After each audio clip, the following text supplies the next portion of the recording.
여러분, 지금 한국에 보이지 않는 도둑이 있습니다. 이름은 고환율. 2026년 어느 월요일 아침 원달러 환율이 1,600원을 찍는 순간 이 도둑은 당신 지갑이 아니라 당신 삶의 시스템 자체를 훔칩니다. 카드 승인, 월급 이체, 마트 재고, 대출 조건 하나씩 사라지기 시작해요. 지금도 숫자는 예고하고 있습니다. 2025년 12월 29일 기준 원달러 환율 1,435원대. 불과 몇 주 전인 12월 초 환율이 1,480원까지 치솟았습니다. 정부가 급하게 개입해서 겨우 내렸어요. 1,500원. 코앞까지 갔던 겁니다. 한번 뛸 뻔했던 환율이 다시 안 뛴다는 보장이 있나요? 한국 기준금리 2.5%, 미국 정책금리 3.5에서 3.75%, 금리 차이 1% 이상, 가계 신용 1,968조 원.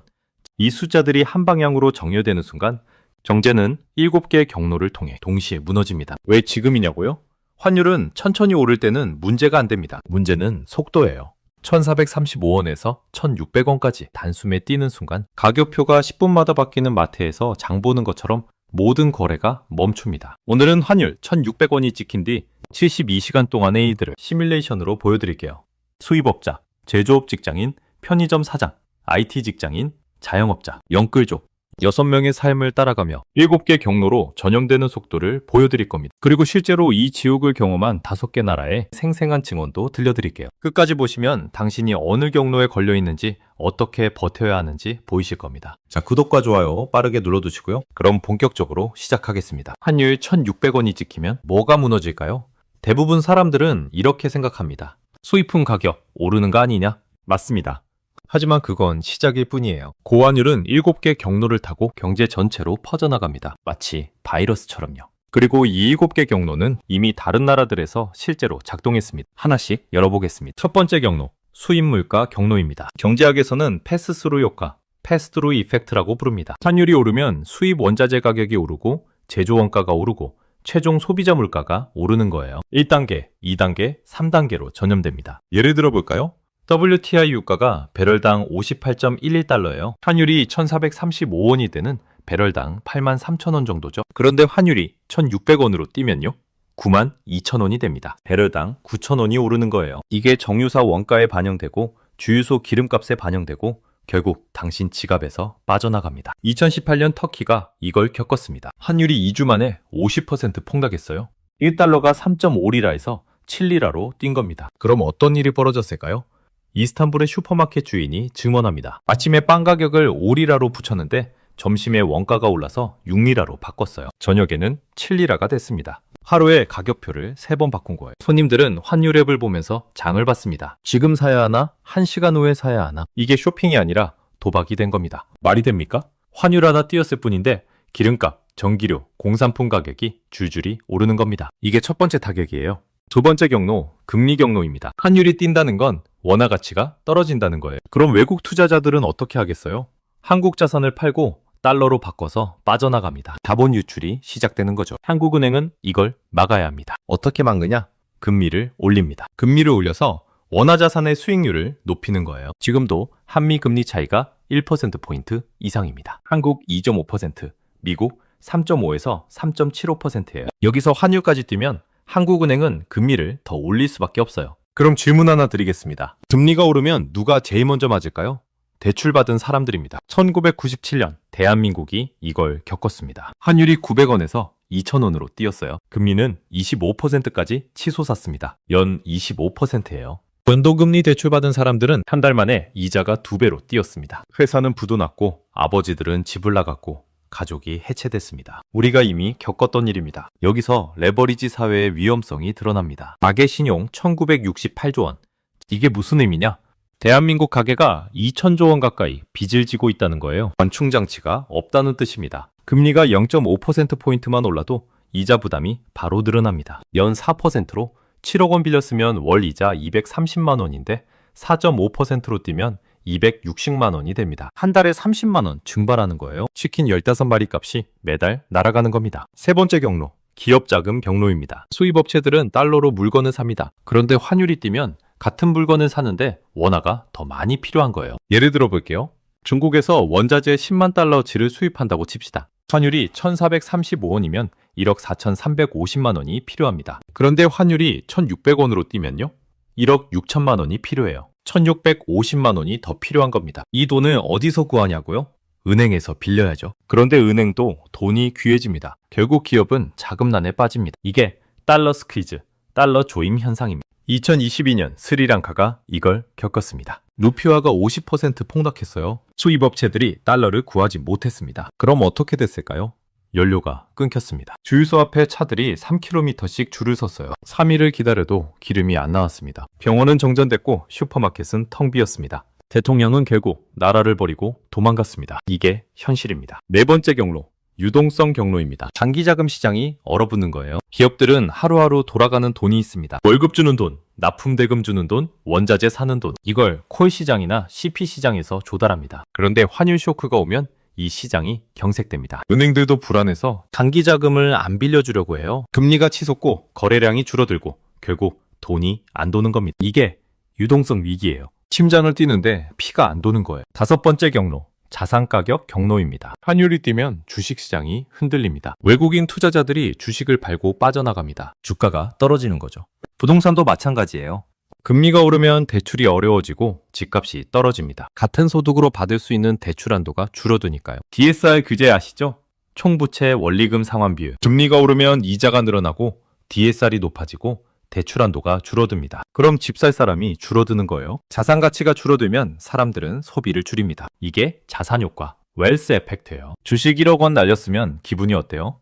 외식도 줄이고 쇼핑도 줄이고 여행도 안 가게 됩니다. 여섯 번째 경로, 신용 경로입니다. 은행들이 대출을 조이기 시작해요. 리스크가 커졌으니까 안전하게 가르는 거죠. 금리는 올리고 한도는 줄이고 담보는 더 요구합니다. 2001년 아르헨티나가 이걸 겪었습니다. 페소화가 폭락하자 은행들이 예금을 동결했습니다. 포랄리토라고 불렀어요. 국민들은 자기 돈을 찾을 수 없었습니다. ATM 기계를 쇠파이프로 부수는 사람들이 나왔어요. 거리에서 폭동이 일어났고 대통령이 헬리콥터 타고 도망갔습니다. 진짜 미친 거 아닙니까? 일곱 번째 경로, 심리 경로입니다. 이게 제일 무서운 겁니다. 앞에 6가지가 쌓이면 사람들의 확신이 무너져요. 내일도 괜찮을까? 월급이 들어올까? 물건을 살 수 있을까? 이런 의문이 생기는 순간 소비와 투자가 멈춥니다. 베네수엘라가 이걸 겪었습니다. 2013년부터 2023년까지 10년 동안 볼리바르화가 무너졌어요. 인플레이션이 연 100만 %를 넘었습니다. 어제 10볼리바르던 빵이 오늘 100볼리바르가 되고 내일은 1000볼리바르가 됩니다. 사람들은 돈을 세지 않았어요. 무게로 쟀습니다. 빵 하나 사려면 돈 가방을 들고 가야 했습니다. 결국 어떻게 됐을까요?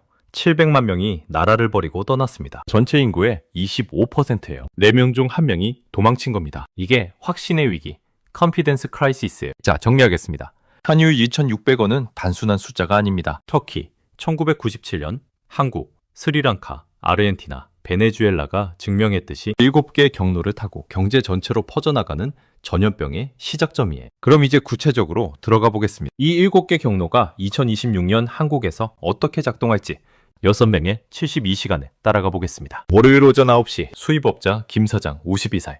중국에서 전자부품을 수입해서 국내 제조업체에 납품합니다. 휴대폰을 보니 환율이 1,600원을 찍었어요. 김 사장은 즉시 계산기를 두드립니다. 이번 주에 결제할 물량이 20만 달러입니다. 원래 계획은 2억 8,700만 원이었어요. 환율 1,435원 기준이었으니까요. 그런데 1,600원으로 뛰면요. 3억 2천만 원이 필요합니다. 3,300만 원이 더 필요한 겁니다. 소형차 한 대 값이에요. 문제는 이 돈이 당장 없다는 거예요. 김 사장은 은행에 전화를 겁니다. 단기 대출 3,300만 원만 더 해달라고요? 그런데 은행 직원이 말합니다. 지금 한도 조정이 어렵다고요. 본사 승인이 필요한데 최소 3일은 걸린다고요. 김 사장은 당황합니다. 3일? 중국 공장은 내일까지 결제하라고 독촉하는데 결제가 안 되면 선적이 중단됩니다. 그럼 다음 주에 국내 제조업체에 납품을 못합니다. 계약 위반이에요. 위약금을 물어야 할 수도 있습니다. 김 사장은 책상에 주저앉습니다. 20년 쌓은 신용이 일주일 만에 무너지는 소리가 들립니다. 이게 기업자금 경로입니다. 달러 조임 현상이 시작되는 거예요. 김 사장 같은 수입업자들이 동시에 은행에 몰려들면 은행도 감당이 안 됩니다. 결국 누군가는 돈을 못 구하게 되는 겁니다. 2022년 스리랑카 수입업자들처럼요. 누가 먼저 죽느냐의 게임이 시작됩니다. 같은 시각 제조업체 생산팀 박대리 38살. 회사는 자동차 부품을 만듭니다. 원자재로 철강과 플라스틱을 씁니다. 둘 다 가격이 국제 시세를 따라가요. 환율이 뛰면 원가가 바로 오르는 겁니다. 박 대리는 구매팀에서 보낸 메일을 봅니다. 이번 달 원자재 단가가 15% 올랐다고요? 환율 때문이라고 합니다. 공장장은 회의를 소집합니다. 생산량을 줄여야 한다고요. 원가가 너무 올라서 지금처럼 만들면 적자라는 겁니다. 생산량을 줄이면 어떻게 되죠? 납품이 줄어듭니다. 매출이 줄어듭니다. 회사 실적이 나빠집니다. 그럼 어디서 비용을 줄일까요?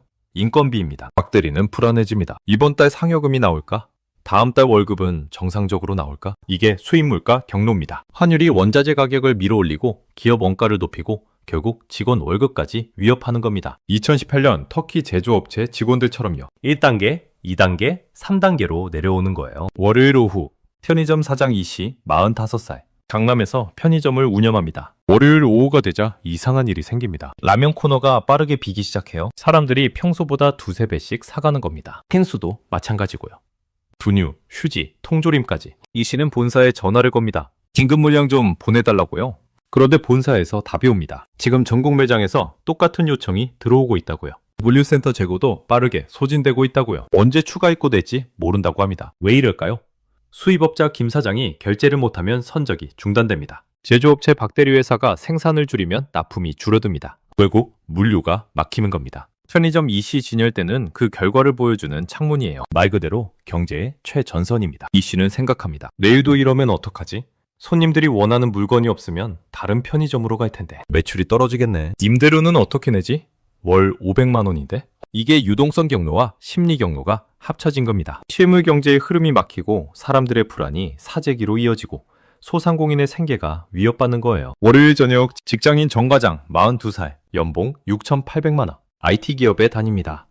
퇴근하면서 회사 메일을 확인했는데 긴급 공지가 떠 있어요. 이번 달 월급 지급이 이틀 늦어질 수 있다고요? 회사 유동성 관리 차원이라고 합니다. 정 과장은 당황합니다. 월급이 늦어진다고? 카드값은 25일에 빠져나가는데 통장 잔액을 확인합니다. 80만 원 남았어요. 카드값은 350만 원입니다. 월급이 안 들어오면 통장이 마이너스 찍힙니다. 말이 됩니까?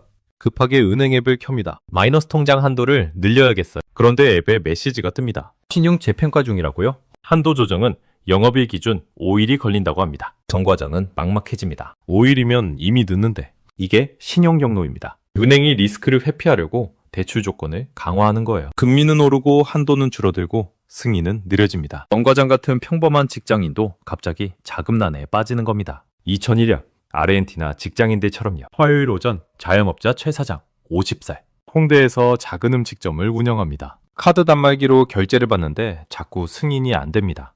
고객들이 짜증을 냅니다. 다른 카드로 해도 안 되는 경우가 있어요. 기계 고장인가 싶어서 재부팅해도 마찬가지예요. 카드사에 전화했더니 정산 시스템 점검 중이라고 합니다. 최 사장은 이해가 안 됩니다. 어제까지만 해도 잘 됐는데?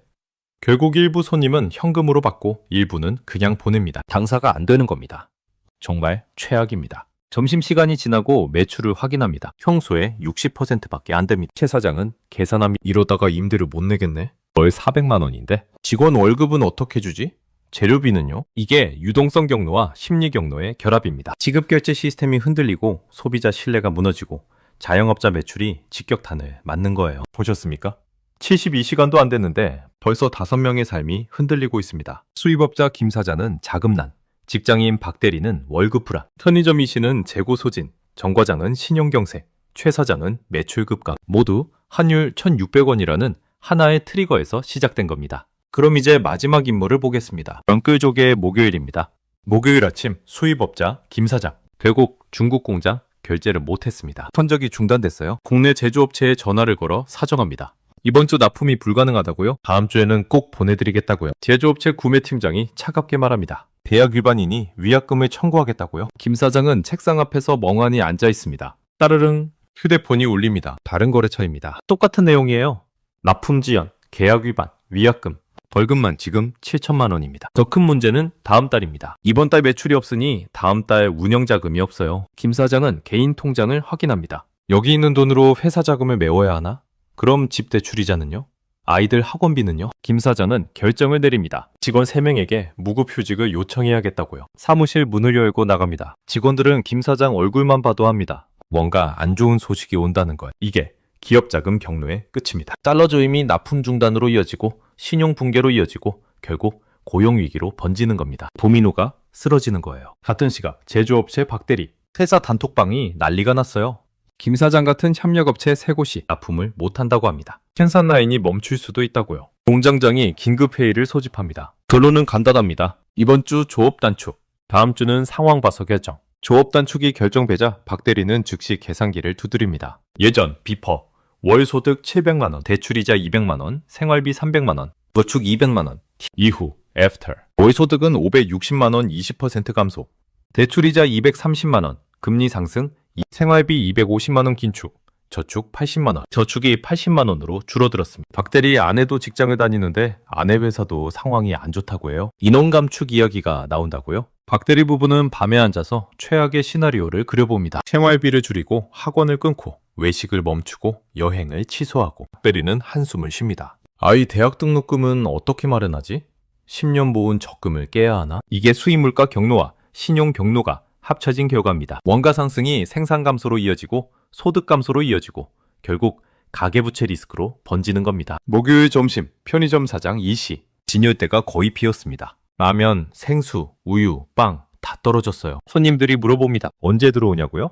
이씨는 모른다고 대답할 수밖에 없습니다. 본사도 모른다고 했으니까요. 본사에서 연락이 왔습니다. 이번 주 물량 입고가 어렵다고요? 납품업체들이 결제 문제로 공급을 중단했다고요? 빨라야 다음 주 월요일이라고 합니다. 이씨는 한숨을 쉽니다. 그럼 이번 주 매출은 끝이네요. 임대료가 500만 원입니다. 인건비가 300만 원이에요.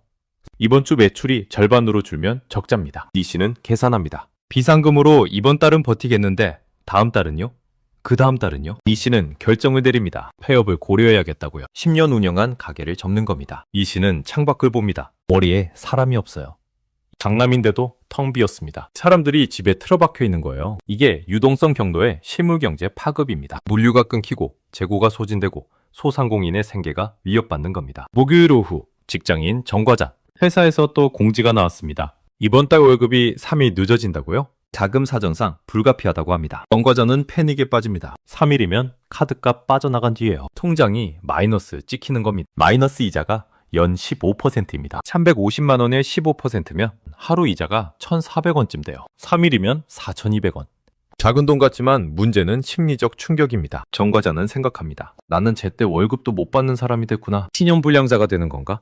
정 과장은 아내와 상의합니다. 당분간 지출을 최대한 줄이자고요. 외식 금지, 배달 금지, 온라인 쇼핑 금지. 아이들 학원도 하나씩 끊어야 할 것 같다고요? 아내도 동의합니다. 어쩔 수 없다고요.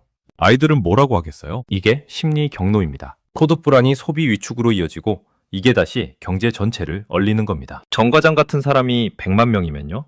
소비가 동시에 멈추는 거예요. GDP가 떨어지고 기업 매출이 떨어지고 고용이 줄어듭니다. 목요일 저녁 자영업자 최 사장 장사를 접기로 결정했습니다. 이틀 동안 매출이 절반으로 줄었어요. 카드 결제는 여전히 불안정하고 손님들은 계속 줄고 있습니다. 무엇보다 무서운 건 분위기예요. 머리에 사람이 없어요.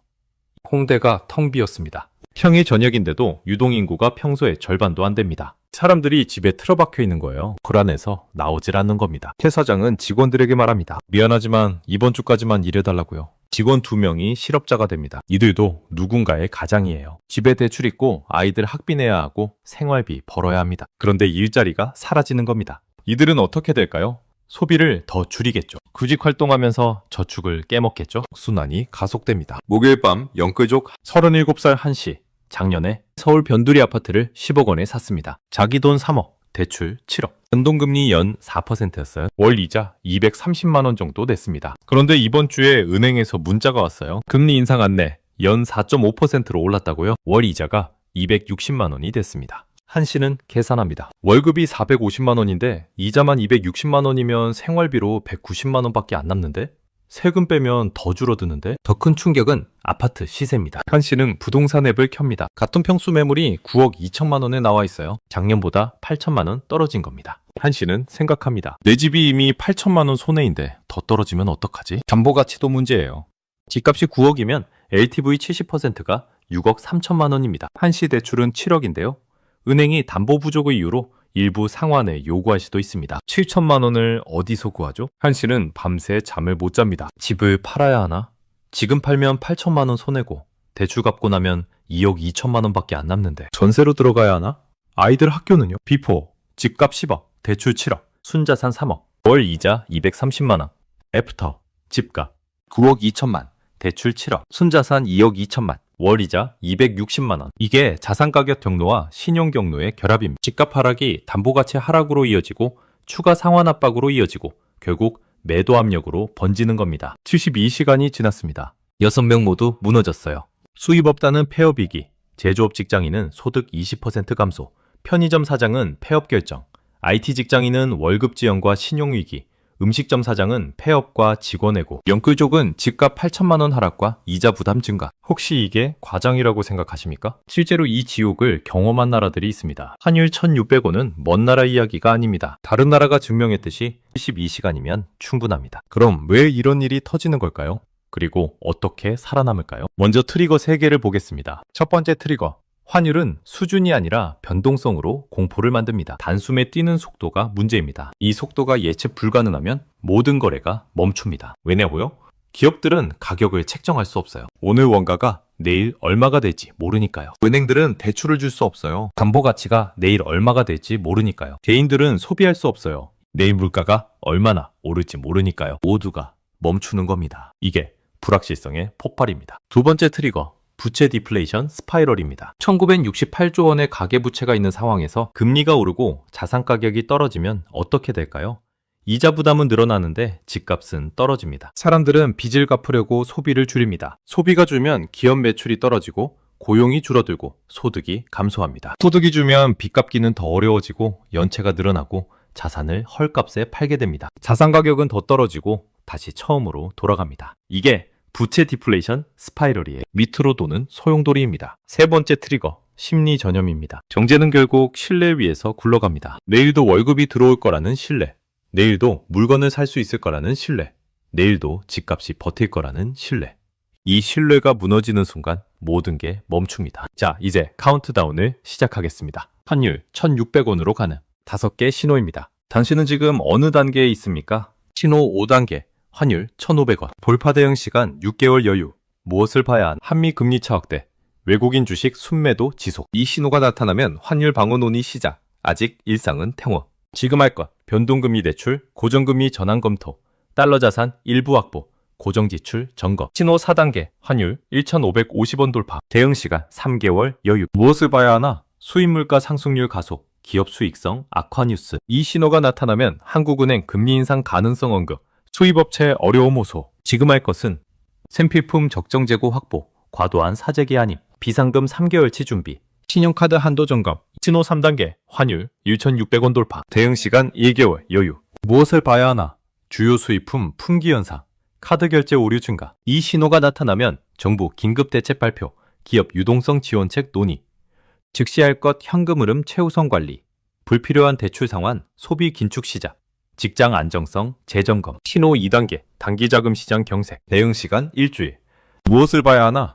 콜금리 급등, CP 발행 중단, 회사채 금리 폭등. 이 신호가 나타나면 기업 연쇄 부도 우려, 은행 대출 전면 조임, 긴급 행동, 월급 지연 가능성 대비 비상금 확보, 필수 지출 외 전면 중단, 신용카드 현금 전환, 가족 비상대책 회의. 신호 1단계, 지급 결제 시스템 마비, 배응 시간 24시간. 무엇을 봐야 하나?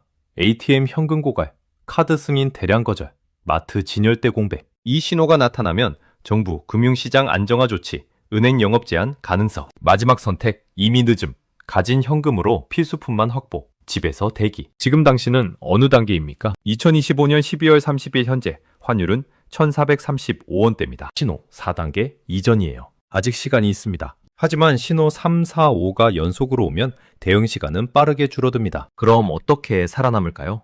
망하는 사람과 살아남는 사람의 차이는 간단합니다. 공포에 휘둘려 동시에 움직이느냐, 냉정하게 신호를 읽고 순서를 지키느냐의 차이예요. 망하는 사람의 패턴입니다. 뉴스 보고 ATM으로 달려갑니다. 현금 최대한 뽑습니다. 마트 가서 라면 쓸어 담습니다. 주식 팔아치웁니다. 예금 해지합니다. 달러 사려고 줄 섭니다. 문제는 뭐냐? 다 똑같은 행동이에요. 100만 명이 동시에 움직이면 어떻게 되죠? 은행 현금 동나고, 마트 재고 떨어지고, 환율 더 뛰고, 주가 더 떨어집니다. 공포가 공포를 만드는 겁니다. 이들은 신호를 못 읽고 남들 따라 움직이다가 제일 비싼 가격에 사고 제일 싼 가격에 파는 사람들입니다. 살아남는 사람의 패턴입니다. 일단 침착하게 현재 상황을 점검합니다. 내 통장에 얼마 있나? 이번 달 고정 지출은 얼마나? 카드값, 대출이자, 월세, 보험료, 통신비 다 계산합니다. 그 다음 우선순위를 정합니다. 이 순위는 현금 흐름입니다. 월급이 들어오는 통로를 확인하고 카드 한도를 점검하고 비상금 3개월치를 확보합니다. 돈을 많이 가진 게 중요한 게 아니라 돈이 계속 흐르는 게 중요합니다. 2순위는 부채 구조입니다. 대출 만기가 언제인가? 변동금리인가? 고정금리인가? 금리가 1%포인트 오르면 이자가 얼마나 증가하나? 미리 계산해서 대응책을 세웁니다. 필요하면 고정금리 전환을 검토합니다. 3순위는 소비 조정입니다. 불필요한 지출을 전부 끊습니다. 부독 서비스, 배달, 충동구매, 고가 외식 다 멈춥니다. 하지만 아이들 교육이나 건강 같은 필수 지출은 유지합니다. 무조건 깎는 게 아니라 우선순위를 정하는 겁니다. 4순위는 정보 확인입니다. 정부 정책이 나오나? 한국은행이 개입하나? 기업들의 대응은? 냉정하게 판단합니다. 루머는 무시하고 팩트만 봅니다. 신뢰할 수 있는 뉴스 출처를 정하고 그것만 봅니다. 5순위는 기회 포착입니다. 위기는 기회이기도 합니다. 자산 가격이 떨어졌을 때 여유 자금이 있으면 매수할 수도 있습니다. 하지만 이건 1순위에서 4순위까지 다 지킨 사람만 할 수 있는 겁니다. 차이가 보이시나요?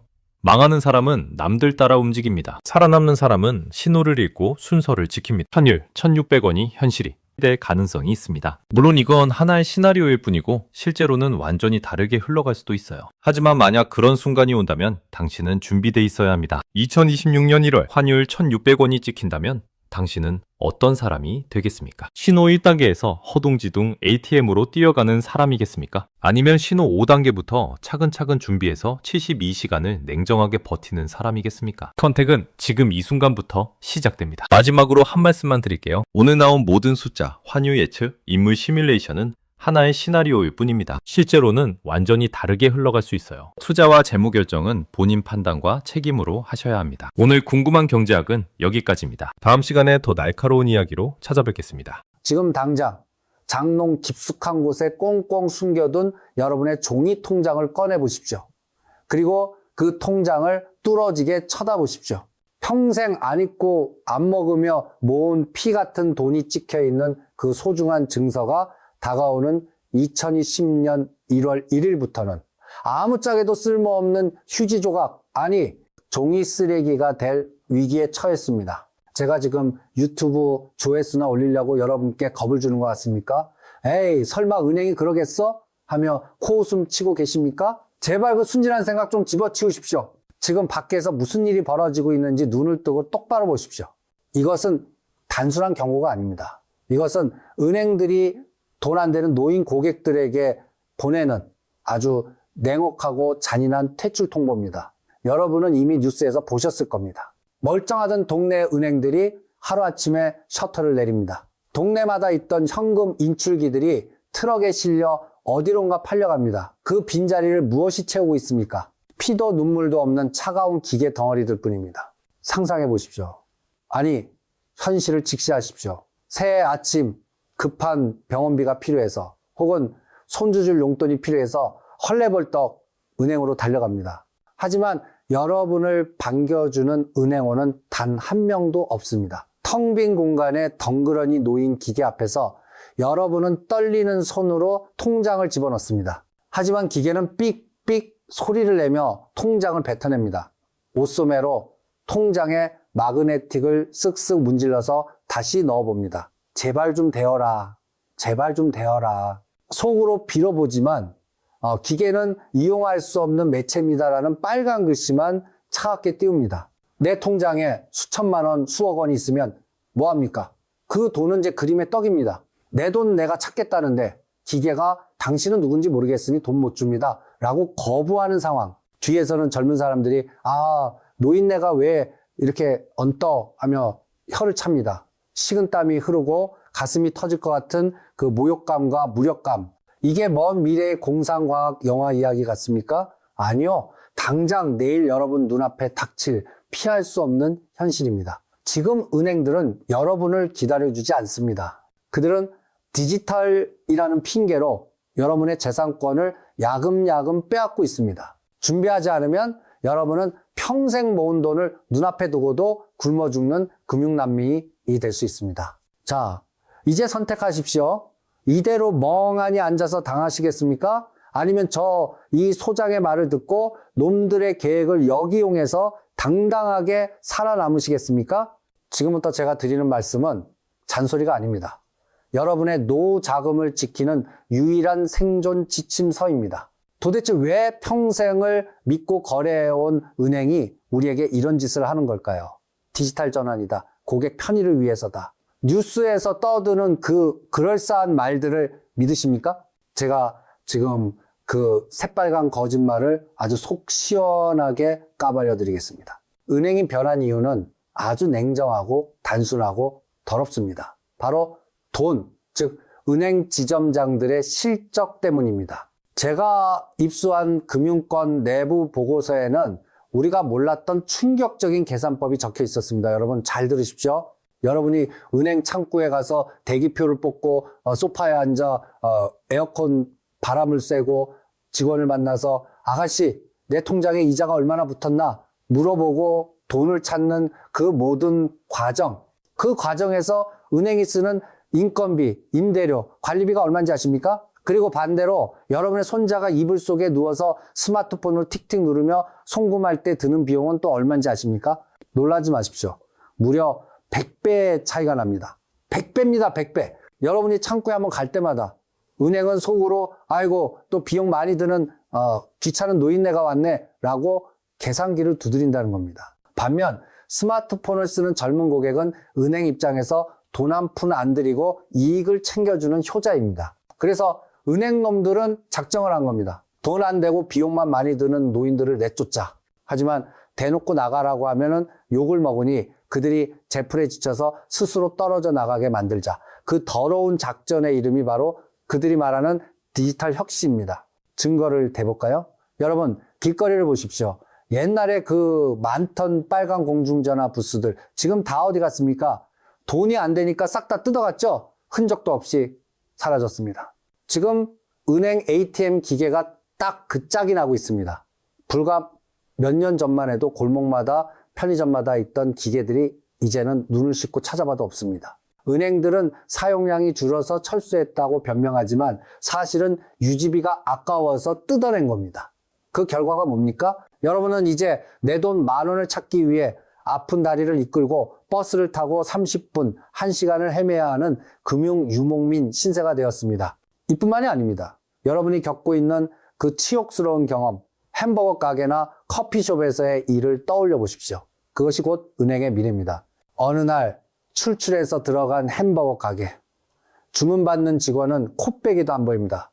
입구에 떡하니 버티고 서 있는 커다란 터치스크린 기계 키오스크.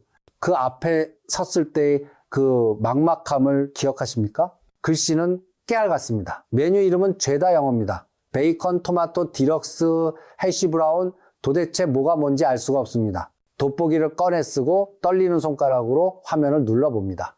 하지만 여러분의 거친 손가락을 기계는 인식하지 못합니다. 터치가 안 먹힙니다. 삑삑 소리만 나고 화면은 요지부동입니다. 그때 등 뒤에서 느껴지는 따가운 시선. 뒤를 돌아보니 젊은 친구들이 팔짱을 끼고 줄을 서 있습니다. 그들의 눈빛이 말합니다. 아, 저 노인네 집에서 밥이나 먹지 왜 나와서 민폐야?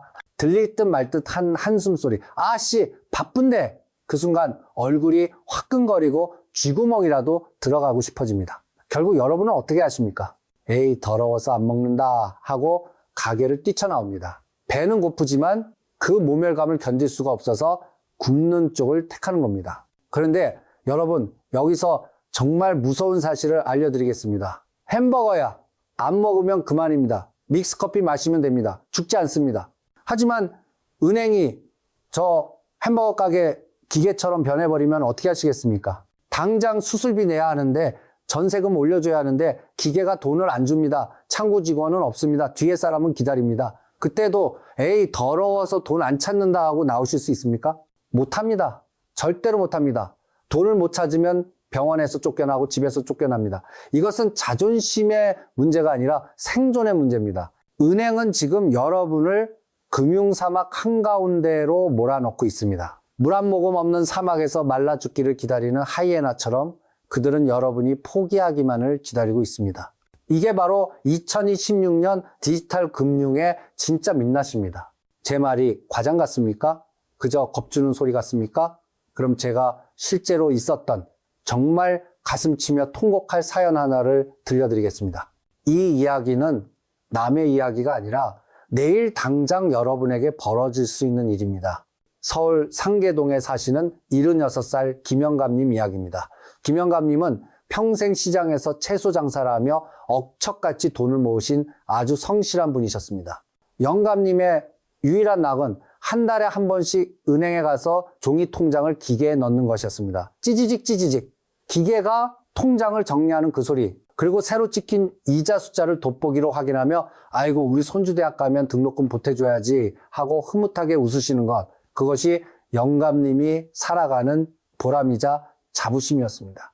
그런데 작년 어느 날 은행 창구에 예쁘장한 여직원이 상냥하게 웃으며 영감님을 꼬드겼습니다. 아버님, 요즘 누가 촌스럽게 종이 통장 씁니까? 이거 잃어버리면 재발급 돈도 들고요. 스마트폰 앱으로 바꾸시면 금리도 더 드려요. 환경 보호도 하고 얼마나 좋습니까? 영감님은 그 금리 더 준다는 말에 혹했습니다. 그리고 그 직원의 친절한 미소를 철석같이 믿었습니다. 그래, 나도 이제 신식으로 살아보자. 그렇게 영감님은 평생의 손때가 묻은 종이 통장을 없애고 스마트폰에 은행 앱을 깔았습니다. 그것이 비극의 시작이었습니다. 종이 통장이 사라지니 영감님은 통장 보는 재미를 잃었습니다. 스마트폰 화면은 너무 작았고 앱을 켜려면 비밀번호 6자리를 눌러야 되는데 손이 둔해서 자꾸 틀렸습니다. 3번 틀리면은 은행에 직접 오라는데 다리도 아프고 귀찮아서 에이 나중에 가지 뭐 하고 미루게 되었습니다. 그러다 시간이 흘렀습니다. 원래 김영감님의 정기예금 만기일은 11월 15일이었습니다. 종이 통장이 장롱에 있었다면 문 열 때마다 날짜를 보고 아 다음 주가 만기구나 돈 찾으러 가야지 하고 챙겼을 겁니다. 하지만 스마트폰 속의 통장은 말이 없었습니다. 눈에 보이지 않으니 마음에서도 멀어졌습니다. 결국 해가 바뀌고 2월이 되어서야 영감님은 퍼뜩 생각이 나서 은행으로 달려갔습니다. 내 돈, 내 만기된 돈. 하지만 예전에 그 친절했던 여직원은 온데간데 없고 낯선 직원이 아주 사무적이고 차가운 말투로 대답했습니다. 어르신, 만기일이 넉 달이나 지났네요. 만기 후에는 약정이자가 안 붙습니다. 그냥 원금하고 기본이자 몇천 원만 가져가세요. 영감님이 억울해서 땅을 치며 소리쳤습니다. 아니 전화를 해줬어야지. 내가 늙어서 깜빡한 걸 어떻게 은행이 돼서 그것도 안 챙겨줘? 그러자 직원이 귀찮다는 듯이 말합니다. 저희는 규정대로 앱으로 알림 보냈습니다. 확인 안 하신 고객님 책임입니다. 여러분, 피가 거꾸로 솟지 않습니까? 노인들이 그 작은 스마트폰 알림창을 어떻게 봅니까? 스팸 문자가 하루에도 수십 통씩 오는데 은행 알림이 왔는지 안 왔는지 어떻게 구분합니까? 이 이야기에서 정말 소름 끼치는 점이 무엇인지 아십니까? 은행은 김영감님이 날짜를 잊어버리길 바랐을지도 모른다는 사실입니다. 고객이 돈을 제때 안 찾아가면 은행은 그 큰 돈을 굴려서 자기들 뱃속을 채웁니다. 여러분에게 줄 이자는 떼어 먹으면서 말이죠. 이것이 바로 보이지 않는 도둑질입니다. 종이 통장이 사라진다는 건 단순히 종이가 없어지는 게 아닙니다. 내 재산에 대한 감시 권력을 뺏기는 것입니다. 눈에 보이지 않으면 내 돈은 더 이상 내 돈이 아닙니다. 그저 은행 전산망 속에 떠다니는 숫자에 불과합니다. 김영감님의 눈물이 내일 여러분의 눈물이 될 수도 있습니다. 자, 이제 눈물을 닦고 정신을 똑바로 차리십시오. 방금 들려드린 김영감님의 이야기는 앞으로 닥칠 재앙의 예고편에 불과합니다. 2026년이 되면 은행들은 더욱 교묘하고 더욱 악랄한 4가지 함정을 파놓고 여러분을 기다릴 것입니다. 이 함정에 빠지면 여러분의 노후 자금은 뼈도 못 추리고 사라질 수 있습니다. 첫 번째 함정, 기억의 지우개, 자산 증발의 공포입니다. 여러분, 솔직히 말씀해 보십시오.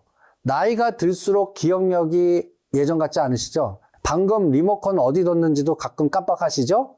그런데 통장이 사라진다는 게 무슨 의미인지 아십니까? 내 돈이 어디에 있는지 알려주는 유일한 물증이 사라진다는 뜻입니다. 종이 통장이 있을 때는 장롱문만 열면 아, 내가 국민은행에 1,000만 원, 농협에 500만 원 넣어뒀지 하고 바로 알 수 있었습니다. 하지만 디지털 통장은 눈에 보이지 않습니다. 여러분이 갑자기 치매라도 오거나 덜컥 쓰러져서 의식을 잃으면 어떻게 됩니까? 자식들이 달려와서 집안을 뒤집니다. 하지만 장롱을 뒤져도 서랍을 뒤져도 통장은 나오지 않습니다. 자식들은 아, 우리 부모님이 남기신 돈이 한 푼도 없구나 하고 그냥 넘어갑니다.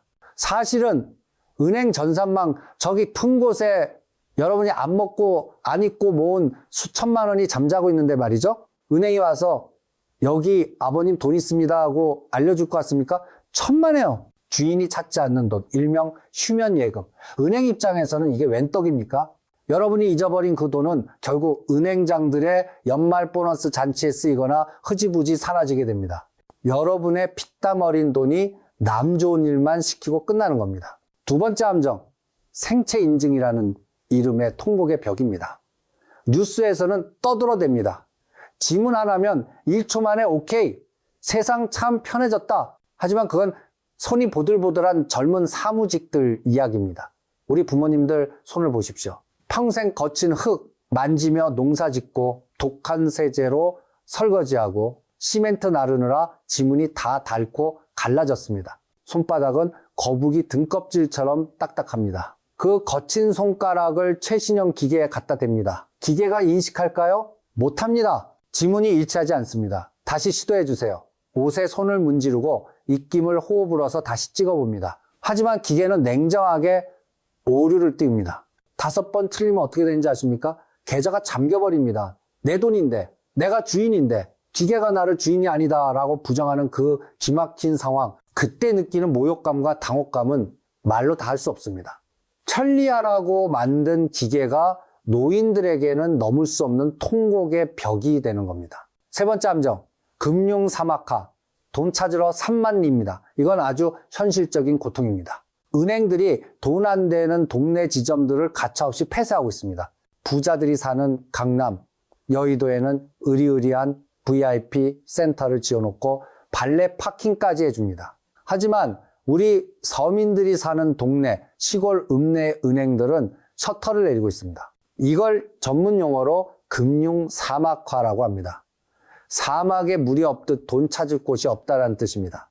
이제 여러분은 전기세 하나 내려고 용돈 몇 푼 찾으려고 아픈 무릎을 이끌고 버스를 타고 30분, 1시간을 나가야 합니다. 한여름 땡볕에 한겨울 칼바람에 지팡이 짚고 은행 찾아 3만 리를 떠나야 합니다. 더 무서운 건 뭔지 아십니까? 겨우겨우 돈을 찾아서 품에 안고 돌아오는 길입니다. 노인들이 현금 뭉치를 들고 다닌다는 소문이 나면 날치기들의 표적이 됩니다. 내 돈 찾으러 갔다가 건강 잃고 범죄의 대상이 되는 세상, 이게 말이 됩니까? 네 번째, 함정, 디지털의 치명적인 약점, 자산 증발입니다. 여러분 요즘 세상 돌아가는 꼴을 보십시오. 전쟁이다, 해킹이다, 난리가 아닙니다. 얼마 전 세계 컴퓨터가 먹통이 된 사건 기억하십니까? 만약 내일 당장 전쟁이 터지거나 대규모 정전 사태가 벌어져서 인터넷망이 싹도 끊기면 어떻게 됩니까? 스마트폰 그냥 검은 벽돌 덩어리입니다. 은행 전산망 마비됩니다. 그때 여러분이 가진 것이라곤 스마트폰 화면 속에 숫자뿐이라면 여러분은 그 순간 빈털터리가 됩니다. 전산망이 복구될 때까지 쌀 한 톨 살 수 없는 거지가 되는 겁니다. 반면에 장롱 속에 현금을 쟁여두거나 종이 증서를 가진 사람은 살아남습니다. 디지털은 편리하지만 위기 상황에서는 연기처럼 사라질 수 있는 신기루입니다. 여러분의 전 재산을 그 불안한 전산망 하나에만 맡겨두시겠습니까? 그건 도박입니다. 목숨을 건 도박입니다. 자, 어떻습니까? 듣기만 해도 숨이 턱턱 막히지 않습니까? 하지만 절망만 하고 있을 시간은 없습니다. 호랑이 굴에 들어가도 정신만 차리면 산다고 했습니다. 은행놈들이 아무리 덫을 놓아도 우리가 빠져나갈 구멍은 반드시 있습니다. 자, 이제 한숨만 쉬고 있을 때가 아닙니다. 은행놈들이 아무리 최첨단 기계로 무장하고 우리를 밀어내려 해도 우리에게는 그들의 허점을 찌를 비장의 무기가 있습니다. 이것은 단순한 요령이 아닙니다. 2026년 금융대학살에서 살아남기 위한 유일한 생존 매뉴얼입니다.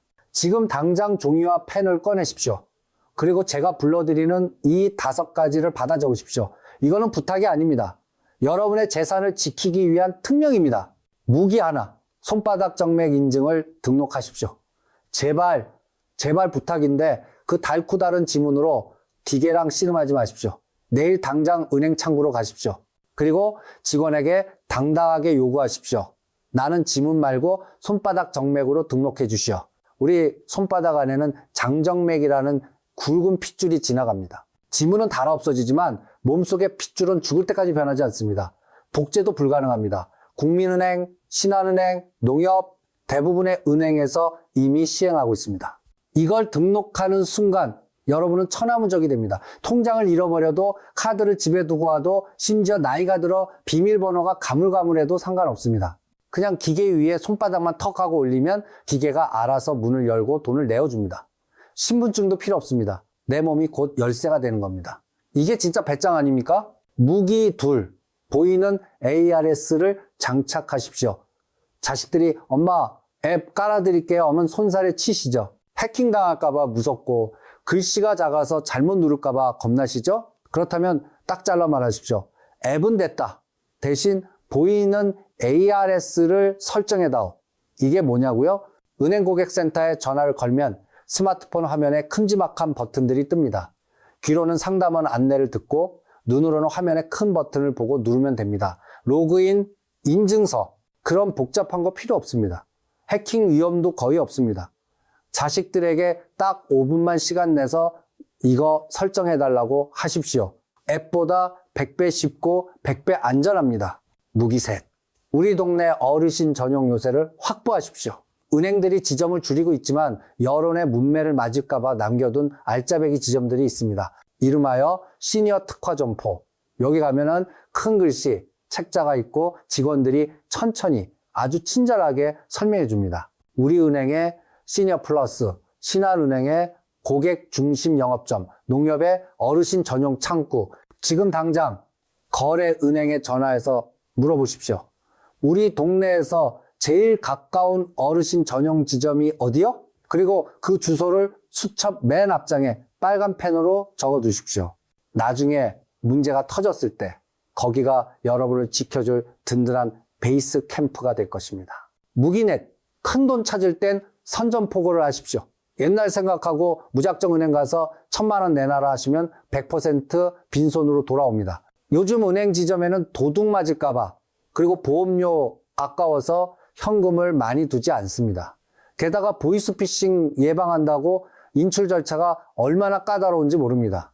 헛걸음하지 않으려면 선전포고를 해야 합니다. 500만 원 이상 큰 돈이 필요하면 가기 전에 무조건 지점에 전화를 거십시오. 나 김아무개인데 오늘 오후에 갈 테니 현금 준비해 놓으시오. 필요한 서류가 뭐요? 이렇게 미리 땡기를 박아놓고 가면 은행도 여러분을 VIP로 대접하고 돈을 딱 준비해 놓습니다. 전화 한 통이면 될 걸 가서 사정사정하지 마십시오. 무기 5, 가족에게 보물지도를 남기십시오. 재수없는 소리라고 생각하지 마시고 냉정하게 들으십시오. 내가 갑자기 쓰러지면 내 돈은 누가 찾습니까? 비밀번호까지 알려줄 필요는 없습니다. 하지만 적어도 어디에 있는지는 알려줘야 합니다. 내가 농협이랑 신한은행을 쓴다. 딱 이 한마디면 됩니다. 그래야 자식들이 나중에 병원비라도 쓰고 혹시라도 내가 죽으면 사망신고서 들고 가서 돈을 찾을 수 있습니다. 금융결제원에서 운영하는 계좌정보 통합관리 서비스, 일명 어카운트 인포라는 게 있습니다. 자식들한테 이걸로 내 숨은 돈 좀 찾아봐라 하고 시키십시오. 여러분이 까맣게 잊고 있던 쌈짓돈 수십만 원, 수백만 원이 튀어나올 수도 있습니다. 이것이 비상시에 여러분의 생명줄이 될 것입니다. 존경하는 인생의 선배님들, 그리고 어르신 여러분, 세상이 참 야박하게 변해가죠. 젊었을 땐 가족 먹여 살리느라, 나라 일으켜 세우느라 뼈가 부서져라 이랬는데 이제 좀 살만하다 싶으니 세상이 늙은이는 필요 없다며 우리를 뒷방 늙은이 취급합니다. 기계 앞에서 쩔쩔매는 내 모습이 처량하고 때로는 서글퍼지실 수도 있습니다. 하지만 여러분 절대로 기죽지 마십시오. 기계는 돈 계산은 빠를지 몰라도 여러분이 살아온 그 위대한 인생의 깊이는 절대 계산하지 못합니다. 여러분이 계셨기에 지금의 대한민국이 있고 우리가 이렇게 풍요롭게 살고 있는 것입니다. 우리는 존중받아 마땅한 존재이지 기계 따위에게 무시당할 존재가 아닙니다. 디지털? 조금 몰라도 괜찮습니다. 손이 좀 느려도 괜찮습니다. 중요한 건 우리가 포기하지 않고 우리의 권리를 당당하게 요구하는 것입니다. 오늘 제가 목이 터져라 외친 5가지 생존 무기, 이거 별거 아닙니다. 마음만 먹으면 누구나 할 수 있습니다. 내일 아침 은행 문이 열리자마자 지팡이 짚고 당당하게 걸어 들어가십시오. 그리고 직원에게 큰 소리로 요구하십시오. 내 손바닥 등록해 주시오. 내 돈 지키러 왔소. 여러분이 움직여야 은행도 바뀝니다. 여러분이 목소리를 내야 세상도 노인들을 무서워합니다. 혼자 가면 외롭고 두렵지만 우리 모두가 함께하면 그것은 거대한 힘이 됩니다. 오늘 이 영상을 보시고 가슴속에 뜨거운 것이 느껴지셨다면 주저하지 말고 주변 친구분들에게, 경로당 동료들에게 이 영상을 보여주십시오. 사은 여보게, 자네도 당하기 싫으면 이것 좀 보게나 하고 알려주십시오. 우리는 늙었지만 늙지 않았습니다. 우리는 느리지만 누구보다 지혜롭습니다. 이 2026년 금융전쟁터에서 단 돈 10원도 뺏기지 말고 마지막까지 당당하고 꼿꼿하게 여러분의 자산을 지키시길 바랍니다. 이 소장이 언제나 여러분의 든든한 아들이 되어 가장 최전선에서 함께 싸우겠습니다. 여러분 건강하십시오. 그리고 반드시 승리하십시오. 감사합니다. 전 세계가 부러워하는 1등 기업의 그늘 아래 정작 국민들은 말라가는 논바닥과 꺼져가는 전등을 지켜봐야 하는 처참한 현실입니다. 블랙아웃이 일상이 되어버린 나라, 경제 폭망 때문일까요? 천만에요. 거시 경제 지표는 사상 유례없는 호황을 가리키고 있습니다. 범인은 단 하나, 바로 TSMC입니다. 스마트폰의 두뇌를 지배하는 절대군주, 이 회사의 시가총액은 무려 2200조 원에 달합니다. 대만 국가 경제 전체를 집어삼키고도 남을 괴물 같은 규모죠. 이코노미스트지는 이를 두고 포모사 네덜란드병이라 진단했습니다. 과도한 성공이 오히려 국가라는 숙주를 병들게 한다는 섬뜩한 경고입니다. 오늘 우리는 이 거인이 얼마나 위험한 괴물인지 냉정한 숫자로 해부하고 이 기업이 어떻게 국가의 혈관인 전력, 수자원, 인재, 그리고 부동산까지 닥치는 대로 포식하고 있는지 고발하겠습니다. 그리고 마지막으로 질문을 던지겠습니다. 과연 한국은 안전할까요? 분석에 앞서 여러분의 구독과 좋아요는 진실을 파헤치는 힘이 됩니다. 2025년 2분기 기준 TSMC는 글로벌 파운드리 시장의 70.2%를 장악하며 사실상 독재 체제를 구축했습니다. 2위인 삼성전자가 고작 7.3%에 불과하니 거의 10배에 달하는 초격차입니다. 특히 3나노, 5나노 같은 초미세 공정 영역에서는 90%라는 압도적인 독점률을 보입니다. 여러분 손안의 아이폰, 맥북, 그리고 인공지능을 돌리는 엔비디아 칩까지 전부 이곳에서 탄생합니다. 자, 상상력을 발휘해봅시다. 우리 국가 경제 총생산이 100이라고 가정할 때 1개 4기업의 덩치가 150에 육박하는 기형적인 구조입니다. 이것이 대만의 현주소입니다. 더 소름 끼치는 사실은 외국 자본이 들고 있는 TSMC의 지분 가치가 8,640억 달러인데 반해 대만 정부가 가진 외환 보유액은 5,776억 달러에 불과하다는 점입니다. 일개 기업에 박혀있는 외국인 돈이 국가 비상금보다 50%나 더 많은 그야말로 꼬리가 몸통을 흔드는 형국입니다. 가계 경제로 치환하면 이렇습니다. 우리 집 금고에 있는 전 재산이 500만 원인데 옆집 사람이 우리 가게에 800만 원을 투자해 놨습니다. 만약 그 사람이 나 이제 돈 뺄래라고 선언하는 순간 우리 집은 그 즉시 파산 선고를 받는 겁니다. 대만 증시 내 TSMC 비중은 무려 30%입니다. 이 주식이 기침만 해도 대만 경제는 독감에 걸립니다. 혹자는 이렇게 반문할 겁니다. 그래도 기업이 돈을 쓸어 담으니 낙수 효과로 국민들도 잘 살게 되지 않겠냐고요. 물론 TSMC가 대만 국내 총생산의 4.5에서 8%를 직접 창출하고 반도체 생태계 전체로는 15에서 25%를 떠받치고 있습니다. 하지만 비극은 바로 이 지점에서 잉태됩니다. 세 가지 치명적인 급소를 짚어보겠습니다. 첫째, 전력 흡혈귀입니다. TSMC는 현재 대만 전체 전력의 8에서 9%를 홀로 삼키고 있습니다. 이는 대만 인구 2,300만 명 중 580만 명이 1년 내내 쓰는 전기량과 맞먹습니다. 더 끔찍한 건 2030년 예측치입니다.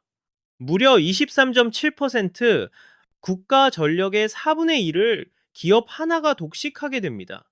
도대체 왜 이렇게 막대한 에너지가 필요할까요? 바로 반도체 생산의 심장인 극자외선 노광 장비 때문입니다.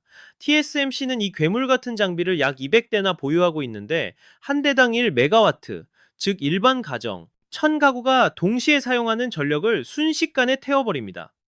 엎친 데 덮친 격으로 대만 정부는 2025년 5월 마지막 원전을 영구 정지시켰습니다. 전력 수요는 폭발하는데 기저전력인 원전은 닫아버렸고 대체할 재생에너지는 걸음마 단계입니다.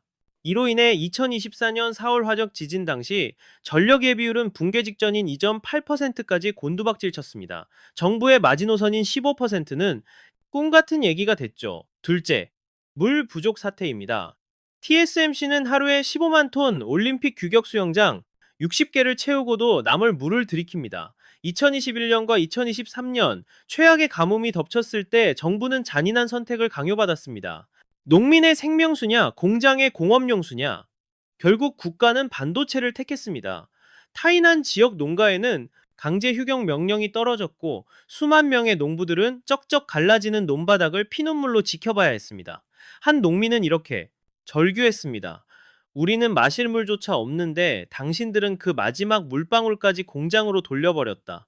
TSMC는 공정수 재활용률이 86.7%라며 친환경을 홍보하지만 생산량이 기하급수적으로 늘면서 총물 사용량은 되려 25.2%나 폭증했습니다. 효율 개선만으로는 밑 빠진 독에 물 붓기인 셈입니다. 셋째, 인재를 빨아들이는 블랙홀 현상입니다. 현재 대만 반도체 업계는 3만 4천 명의 인력난에 허덕입니다. TSMC의 평균 연봉은 한화약 1억 5천만 원으로 대만 전체 평균의 5배를 상회합니다. 석사 학위만 있으면 신입도 8,600만 원을 쥐어줍니다. 이런 돈잔치 속에서 무슨 일이 벌어질까요? 대만의 브레인들이 모조리 TSMC 용광로 속으로 뛰어듭니다. 바이오, 소프트웨어, 기계산업 등 타 분야는 사람을 구하지 못해 고사 직전입니다. 그 결과는 참혹합니다. 전통 기계 산업 수출액은 2022년 286억 달러에서 2024년 241억 달러로 15.5%나 급감했습니다. 섬유 산업 생산량은 2005년 대비 35%나 쪼그라들었죠. 미래 먹거리인 스타트업 생태계는 더 처참합니다. 대만 유니콘 기업은 고작 3개, 세계 순위 36위에 불과합니다. 왜 대만판 구글이나 페이스북은 나오지 않을까요? 소프트웨어를 개발할 천재들이 전부 방진복을 입고 공정 엔지니어가 되기 때문입니다. 여러분 동네에 돈을 갈퀴로 긁어모으는 거대 공장이 들어왔다고 칩시다. 겉보기엔 축복이죠.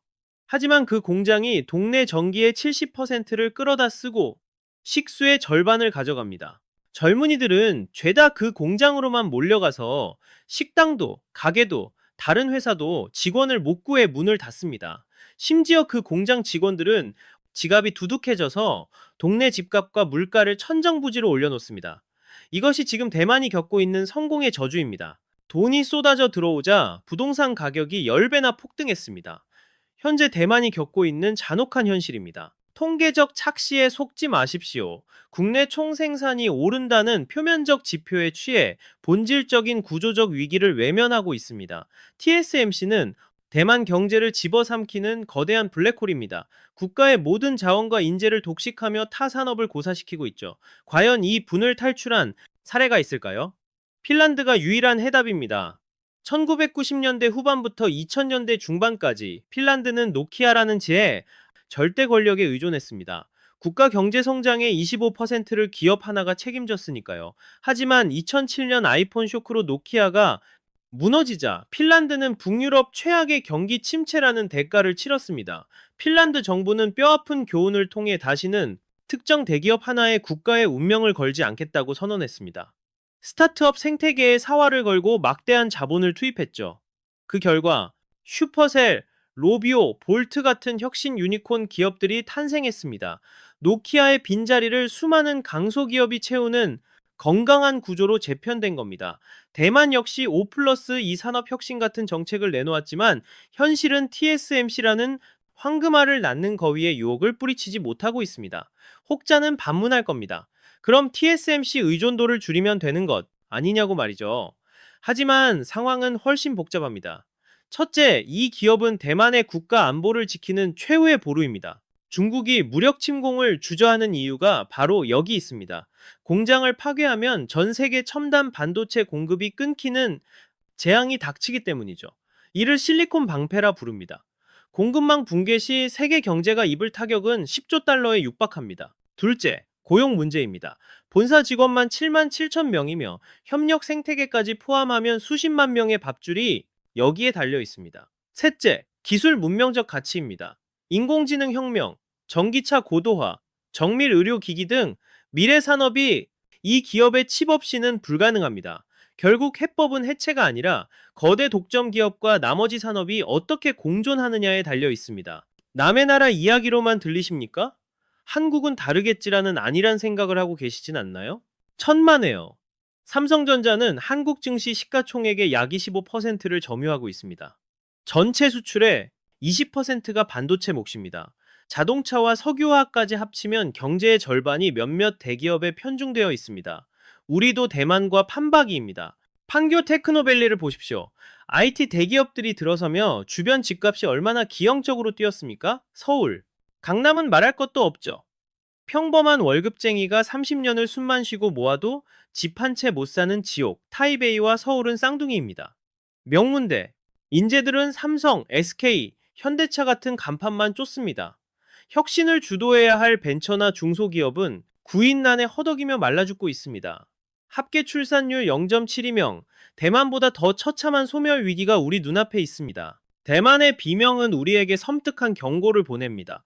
첫째, 소수 재벌에 기댄 경제 구조는 시한폭탄입니다. 핀란드는 붕괴를 통해 배웠고 대만은 지금 고통 속에서 신음하고 있습니다. 우리는 언제까지 방관만 할 겁니까? 둘째, 각자 도생의 준비가 필요합니다. 대기업 명함이 평생을 책임져 주지 않습니다. 노키아의 엘리트들도 회사가 영원할 줄 알았습니다. 획일화된 성공 공식에서 벗어나 대체 불가능한 기술과 경력을 쌓으십시오. 셋째, 부동산이라는 죄시가 태락의 성공식에서 대시가 태락에서 태락의 마약에서 깨어나야 합니다. 집값 상승에 대한 맹목적 믿음, 아파트 한 채의 인생을 거는 도박 심리가 대만의 역동성을 죽였습니다. 집은 거주 공간이지 투기 상품이 아닙니다. 자산 가치가 올라 나만 잘 살면 그만입니까? 우리 자녀들은 그 미친 집값을 감당하느라 평생 빚의 노예로 살아야 합니다. 마지막으로 가장 뼈아픈 조언입니다. 성공에 취기에 빠지면 낭떠러지가 보이지 않습니다. TSMC도 삼성도 위대한 기업입니다. 허나 그 영광이 영원하리란 보장은 어디에도 없습니다.